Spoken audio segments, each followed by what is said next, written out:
Housing markets around the country are slowly recovering from the great collapse 5 years ago. Many homeowners were stuck with declining property values, but renters have been faced with a different problem, a tighter market with less affordable housing.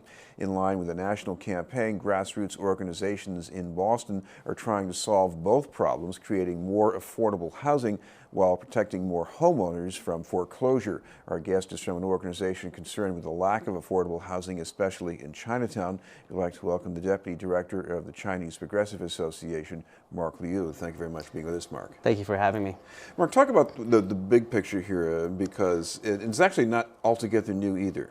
Right. So, I mean, nationally, there's a housing crisis going on. Even though the economy is recovering, there's still 1 in 4 renters are paying more than half of their income in rents. There's still 3 million people who are homeless.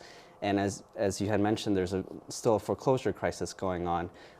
It's estimated, I think, up to 10 million homeowners will lose their home for foreclosure in the next 4 years.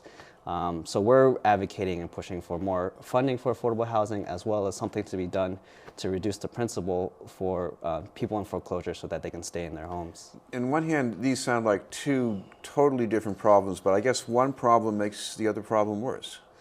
Sure. I mean, if homes are in foreclosure, there's more people who are looking for housing. And in cities like Boston, a lot of housing is being built for professionals, people who can really afford, $3,000 a month, $1 million penthouses. That's what's going on in Chinatown. And there's not much funding for housing for people who are more working class, more low income.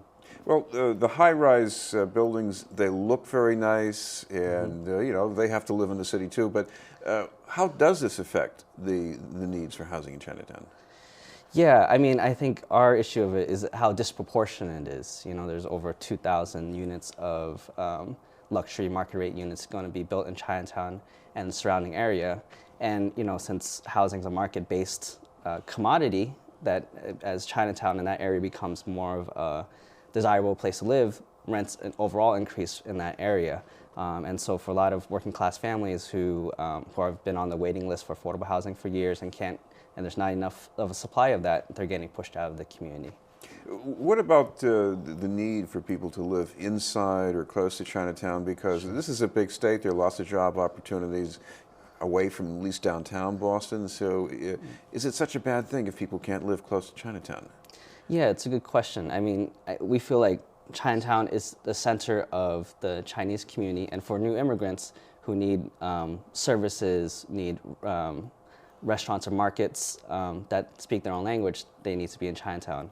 Also, a lot of Chinese immigrants work in restaurants, and all of the restaurants in the suburbs, Chinese restaurants in the suburbs, they do all their pickups in Chinatown.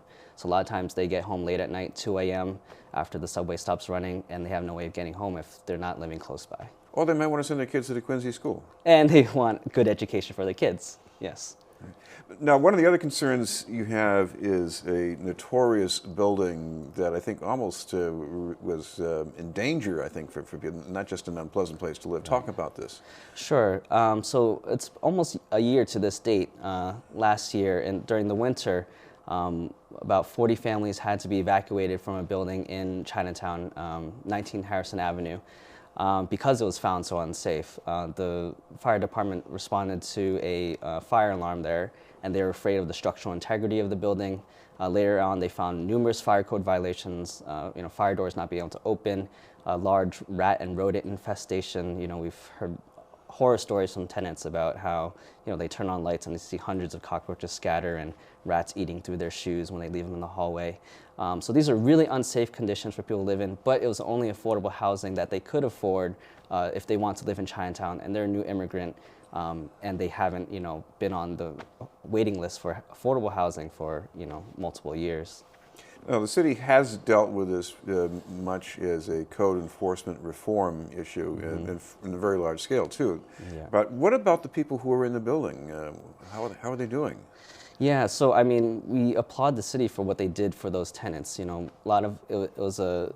was some luck in terms of affordable housing opening up in South Boston. So most of the tenants were placed in permanent affordable housing, public housing. but there still raises the larger issue of what's going to happen with that building. So, the city has spent a lot of money housing this landlord's tenants, but, we're afraid that he might try to make a profit now that he got all the tenants out and renovate it, and again, follow the trend and rent it at a higher market rate and make it unaffordable. So we feel like, a lot of taxpayers' money has been used to deal with the crisis that this landlord created, and that money, and so that building should be kept affordable. And it's been over a year, and he's still making repairs, and he still hasn't said what he wants to do with the building. But we feel like there has to be a more aggressive strategy to make sure that building's kept affordable. Well, I imagine this is just a location where even if you tore the building down, you could put something up that would get very, very high rents. So what's the leverage here dealing with this landlord?